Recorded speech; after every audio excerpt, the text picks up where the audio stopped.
Ayan, papasok na naman ako sa aking trabaho. Pero duman ako dyan sa may Mandaluyong munisipyo. Diyan kasi may shortcut mga langga. Tsaka natatanaw ko na rin yung Egypt. Salamat na lang, walang ganong pila. Siya naghihintay yan. Para ako nagta-traffic dyan mga langga. Kasi patawid na po ako dyan. Ayan yung Egypt na sinasakyan ko papuntang Makati. Makati Abu. Dahan-dahan na po ako dyan mga langga.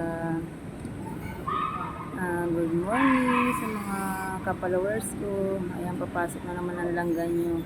Grabe, ang sipag. Papasok na naman ako mga langga. Habang pumipila ko dyan. Ayan.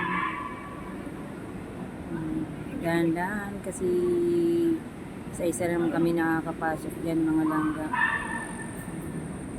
Kasi nag-aabot kami ng pamasahe dyan.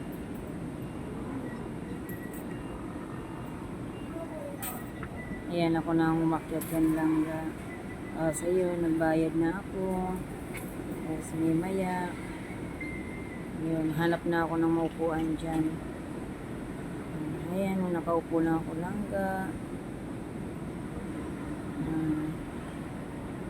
Ayan, malapit na kami dyan umalis kasi wala nang ganong nakapila. Salamat.